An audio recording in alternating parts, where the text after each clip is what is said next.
Be me, just a regular guy. Have a job, pay the bills, try to keep things simple. Married for a few years now.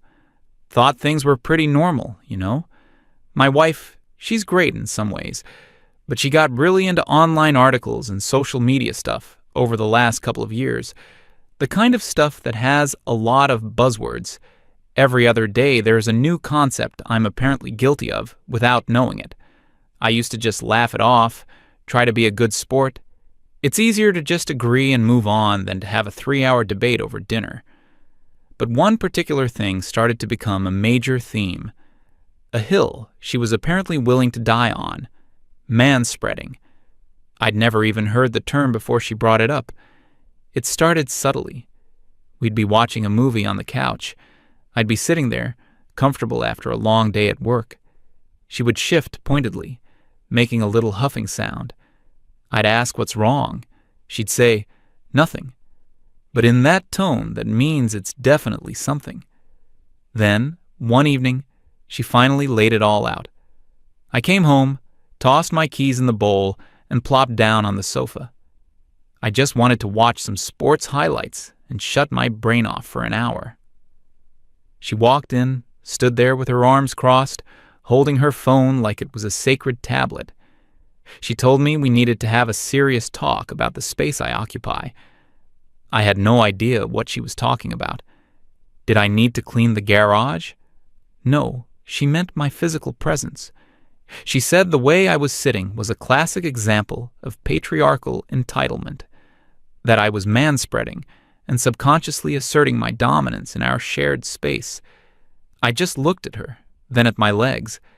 I was just sitting, like a person sits. I tried to explain that it's just a comfortable position. It's how my hips are built. It's not a political statement. This was a mistake.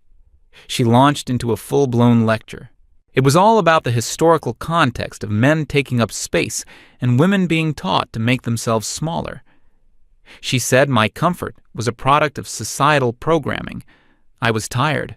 I didn't want to fight. So I did what I always did. I gave in. I pulled my knees together until they were touching. It felt weird, unnatural, like I was bracing for something. She gave a satisfied little nod, as if she'd just successfully trained a disobedient dog. "See? It's not that hard to be considerate," she said, before going back to her phone. I sat there for the rest of the night, my legs clamped together, feeling like an idiot. This became the new normal. Every time I sat down, her eyes would flick towards my legs, a silent reminder, a constant correction. In the car, she'd comment on it. "You're taking up more than your share of the legroom." At restaurants, she'd kick me under the table if my knee so much as drifted into the neutral zone. I felt like I was constantly being monitored, graded on my posture. It was exhausting, but I kept telling myself it was a small price to pay for peace. I love her, and if this little thing made her happy, then whatever. I could deal with it. The real turning point, the moment something inside me just snapped, happened a few months ago. It was a Saturday afternoon. We were on a video call with a couple of her friends, the kind of friends who use the same buzzwords she does. They all seemed to get their opinions from the same 5 websites. They were all talking about a trip we took last summer. My wife was sharing pictures from her phone to the screen. There were photos of mountains, lakes, the usual stuff. Then a picture of me popped up. I was sitting on a park bench, waiting for her while she was in a gift shop. I was just relaxing in the sun, sitting normally, comfortably. My wife let out a little laugh. She pointed at the screen. "Oh, you guys have to see this one. Exhibit A," she said to her friends. "This is what I live with. The audacity. King of the whole bench." Her friends laughed, that hollow, polite but judgmental laugh. Then she delivered the line that changed everything. "He's my little reclamation project. I'm slowly but surely deconstructing the patriarchy, one husband at a time." They all laughed again, harder this time. I was sitting on the other side of the room, pretending to read a book. I heard every word, a A reclamation project. That's what I was. Not a partner, not a husband. A project. Something broken that she needed to fix to prove a point to her friends. All those little corrections, the constant nagging, the lectures. It wasn't about us. It was about her. It was a performance. I didn't say anything. I just sat there, feeling the pages of the book under my fingers. A strange kind of calm washed over me. It wasn't anger. It was clarity. The war was over because I wasn't going to fight anymore. I was going to surrender, unconditionally. I was going to give her exactly what she wanted. The next morning, the new regime began. I woke up, got ready for work. We sat down for breakfast. I made sure to sit perfectly straight, my knees pressed so tightly together they might as well have been fused. My legs started to ache after 5 minutes. She noticed, of course. She gave me that same smug, satisfied smile. "Good morning. Glad to see someone is starting the day with consideration." I just nodded and kept eating my cereal. The first test came when I was about to leave for work. She asked me about my big meeting that day. Normally, I would have told her the details, who was going to be there, what the challenges were, maybe vent a little about my boss. I'd take up some conversational space. This time, I just said, "It's at 10. She waited, expecting more. I just looked at her. "Have a good day," and walked out the door. I could feel her confused stare on my back. When I came home that evening, the experiment continued. She asked me how the meeting went. "It went fine," I said, taking off my shoes. "Just fine? Did you get the new account?" "Yes." "Well, what did they say? Was it a tough negotiation?" "No." I went to the kitchen to get a glass of water. She followed me. "You're being very quiet tonight. Is something wrong?" "No, I'm fine, just tired." I wasn't being rude. I wasn't being cold. My tone was perfectly neutral. I was just being economical with my presence. I was making myself smaller. The next few days were more of the same. My physical posture was impeccable. I sat like I was a guest in my own home, afraid to take up too much room. My verbal posture followed suit. Every question was met with the shortest, most direct answer possible. I stopped offering opinions. "What should we have for dinner?" she'd ask. "Whatever you feel like making," I'd reply. "I don't know what I feel like. What are you in the mood for?" "I don't have a preference." "Okay, Chinese or Italian?" "You choose." The first time, she seemed to enjoy the control. She got to pick everything without any debate. By the fourth or fifth time, a line of frustration appeared between her eyebrows. It was the same with watching TV. She'd ask what I wanted to watch. "I don't mind. Put on whatever you like." She would scroll through the streaming service for 10 minutes, sighing dramatically. "Can't you just pick something?" She'd finally snap. "I'm happy to watch whatever you select," I'd say, my voice calm and even. I wasn't fighting her. I was agreeing with her. I was ceding the space to her. It was her decision to make. The house started to get very, very quiet. I realized how much of the ambient noise of our life was me. Me telling a stupid story about my commute. Me commenting on the news.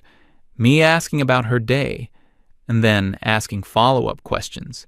Me sharing some interesting fact I read online. I had stopped doing all of it. My thoughts and my voice were also taking up space. So I reduced them. She was the one who started to fill the silence.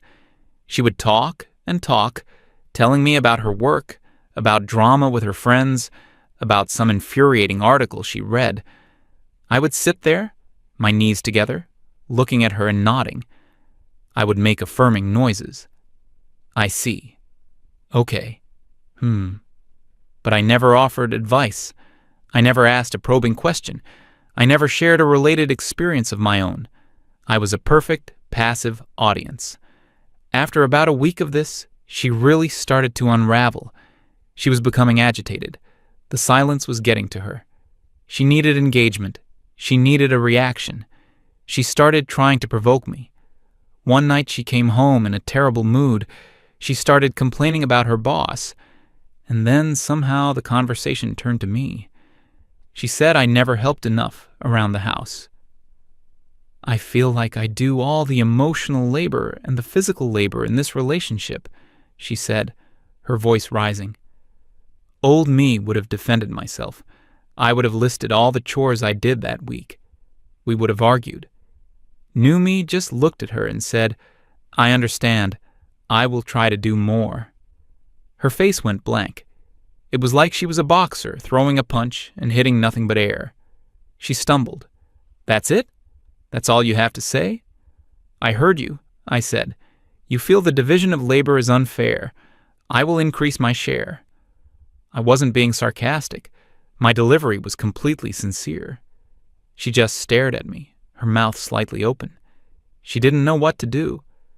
The argument she was gearing up for had vanished.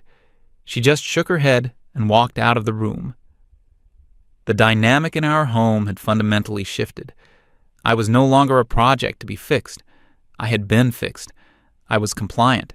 I was quiet, unobtrusive, and small. I took up the absolute minimum amount of space required for a human to exist in a house, and she was miserable. She started to complain that we never talked anymore. "We talk?" I'd say. "You're talking right now, and I'm listening." "No, this isn't talking. This is me talking at you. You never tell me anything anymore. I feel so alone." I had the perfect response ready. "I'm sorry you feel that way. I'm trying to be more considerate and not dominate the conversation. I'm trying to leave more space for your voice to be heard." I was using her own language against her, and because the logic was hers, she couldn't refute it. It was a perfect trap. She was trapped in the world she had designed. She was getting exactly what she asked for, and it was driving her insane. She would try different tactics. Sometimes she would be overly affectionate, trying to get a genuine emotional response from me. I would accept the hug, but I wouldn't initiate. Sometimes she would cry, hoping to trigger my sympathy. I would hand her a tissue and say, "It's okay to feel your emotions." I was a gray rock, a polite, agreeable, useless wall. I was present in body, but my spirit, my personality, the part of me that took up space, it was gone. I had packed it away. I was living as a ghost in my own home. And the person who was most haunted by it was her.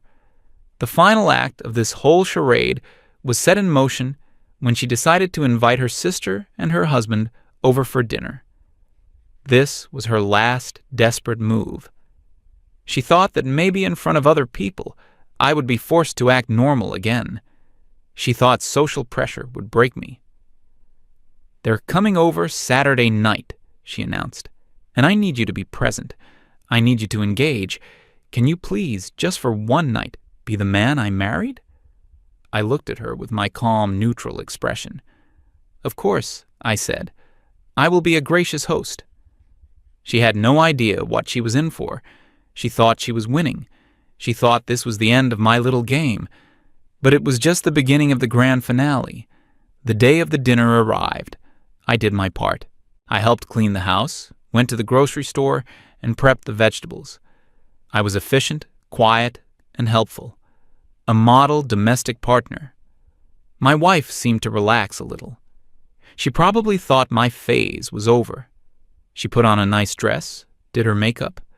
She was trying to project an image of a happy, successful couple. "How do I look?" she asked, doing a little spin in the living room. The old me would have said something like, "You look amazing," and maybe added a specific compliment about her dress or her hair. The new me simply said, "You look very nice." A flicker of disappointment crossed her face, but she quickly hid it. The guests would be here any minute. Her sister and brother-in-law arrived right on time. Let's call them Sarah and Tom. Tom's a good guy. We'd always gotten along. We'd talk about cars, football, stupid stuff, an easy friendship. I greeted them at the door. "Welcome. It's good to see you both. Please, come in." I took their coats, my movements precise and formal. Tom clapped me on the shoulder. "Brent, How's it going, man? It's going well, thank you. Can I get you something to drink? I sounded like a butler. Tom gave me a slightly confused look, but asked for a beer. I went to the kitchen, retrieved the drink, and presented it to him. We all settled in the living room. My wife and Sarah started catching up. Tom turned to me, ready for our usual banter. So, did you see the game last weekend? What a crazy ending. Yes, I saw it, I replied. He waited for me to elaborate, to rage about the bad call or celebrate the winning touchdown. I offered nothing. It was quite a game, he prompted, trying to keep the ball rolling. Indeed, I said, taking a small sip of my water. An awkward silence fell between us. My wife shot me a look from across the room. It was a panicked, pleading look. Do something. Be normal. I just gave her a small, polite smile. I was being a perfectly gracious host. Dinner was even worse. My wife had made a roast. She was a good cook, and she was clearly proud of it. She carried the main dish to the table, and everyone made appreciative noises. She sat down, beaming, and looked at me, waiting for me to say something. I said, "The food looks delicious. Thank you for cooking." It was polite. It was correct. But it was devoid of the warmth and personality she was craving. The meal began. For the first 10 minutes, my wife and Sarah carried the conversation. Tom kept trying to include me. Work been busy, Brent? It has been, yes. Anything exciting coming up? The usual projects. It was like trying to play tennis with a brick wall. The ball just kept thudding to the ground. Tom, bless his heart, tried one more time. He turned to the whole table. Brent was telling me a while back about this hilarious thing that happened at his office with the fire drill. You should tell them that story, man. It was classic. All eyes turned to me. My wife was looking at me with desperation. Here's your chance. Tell the story. Save this night.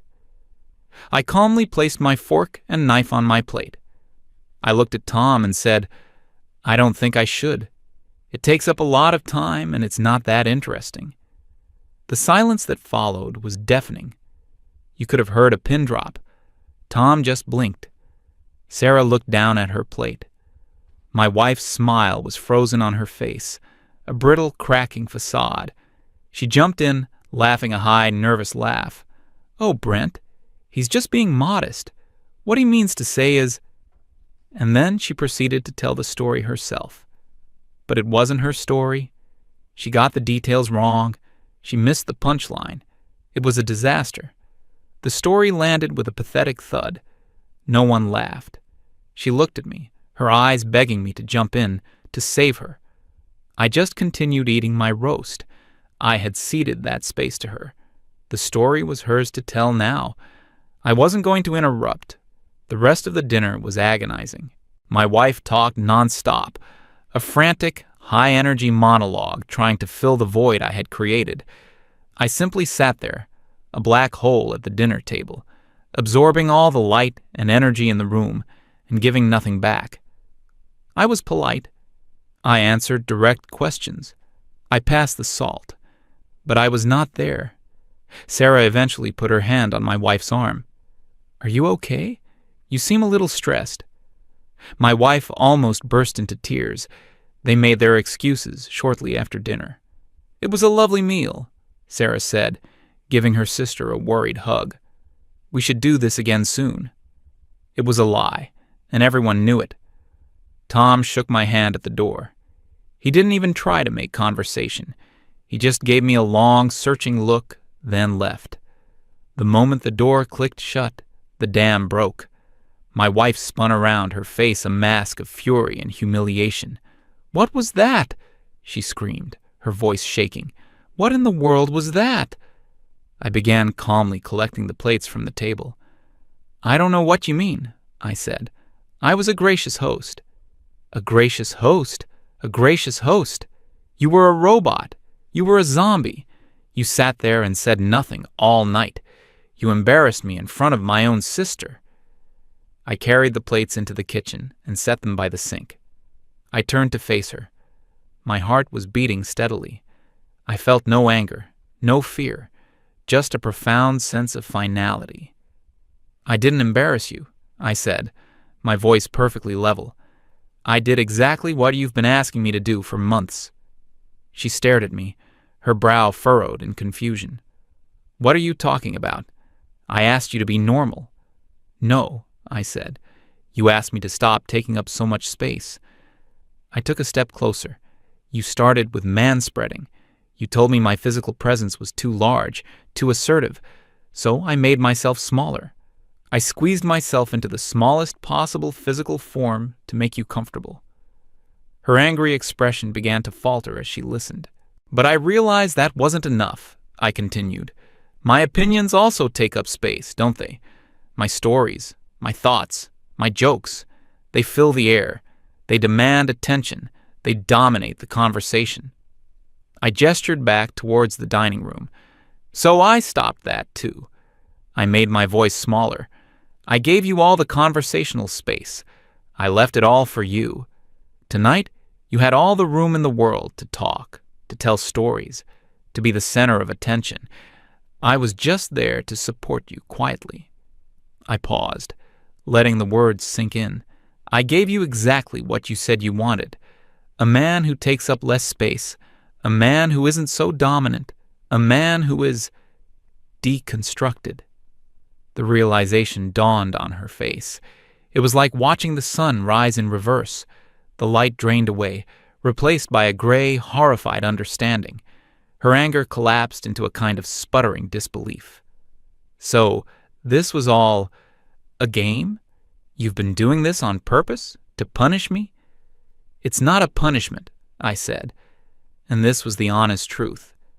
"It's an outcome. It's the logical conclusion of your own philosophy. You see, you don't just want a man who takes up less physical space. You want a man who takes up less space in general.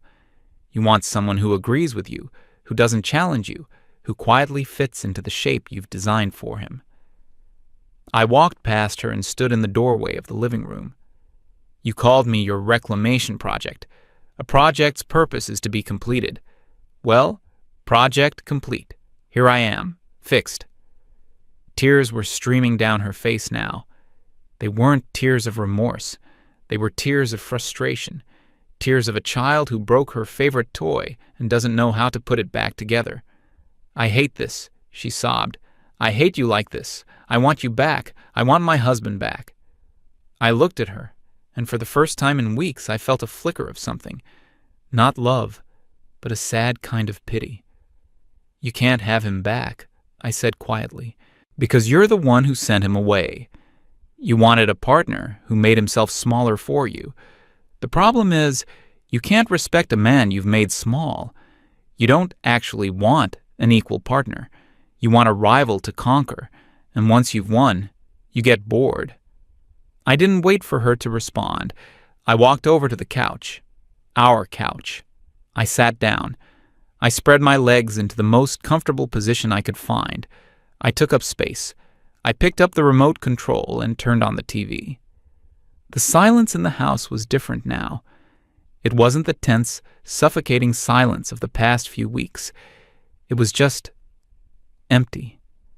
I don't know what's going to happen with our marriage. We're still living in the same house, but it feels like we're 1,000 miles apart. She tries to talk to me sometimes, but I don't know what to say anymore. I'm not playing the game now. I'm just me. And I think she's finally realized that the me she wanted to fix was the only thing holding us together. She wanted a man who took up less space. Now she has a house full of it.